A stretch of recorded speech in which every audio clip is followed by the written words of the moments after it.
కామారెడ్డి జిల్లాలోని పోచారం ప్రాజెక్టుకు గండి పడింది. నిన్నటి నుంచి కురుస్తున్న భారీ వర్షాలకు పోచారం చెరువులోకి భారీగా వరద నీరు వచ్చి చేరింది. పోచారం ప్రాజెక్టుపై నుంచి 6 అడుగుల మేర నీరు ప్రవహిస్తోంది.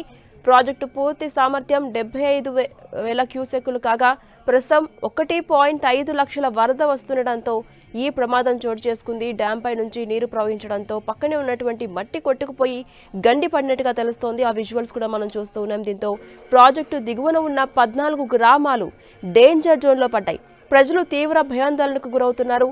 ఏ క్షణమైనా కట్ట తెగిపోయే అవకాశం ఉండడంతో అధికారులు గండి పూడ్చేందుకు తీవ్రంగా శ్రమిస్తున్నారు. నాగిరెడ్డిపేట మండలంలో ఉన్నటువంటి ఈ ప్రాజెక్టుకు ఎగువ నుంచి భారీగా వరద నీరు వస్తుండగా అన్ని గేట్లు ఎత్తి నీటిని కిందకు వదిలిన డ్యాం పక్కన ఉన్నటువంటి అలుగుకు గండిపడింది. ఏ క్షణమైనా కట్ట తెగే ప్రమాదం ఉందని అధికారులు భయాందోళనకు గురవుతున్నారు. పోచారం చెరువు కట్ట తెగే ప్రమాదం ఉందని సమాచారం అందిన మంత్రులు ఉత్తమ్ కుమార్ రెడ్డి, పొంగులేటి శ్రీనివాస్ రెడ్డి కలెక్టర్స్తో ఫోన్లో మాట్లాడారు. లోతట్టు ప్రాంతాల ప్రజలను అప్రమత్తం చేయాలని, వారిని సురక్షితమైన ప్రాంతాలకు తరలించాలని సూచించారు. ఇక మరోవైపు మెదక్ కలెక్టర్తో జిల్లాతో వరద పరిస్థితిపై ఆరా తీశారు.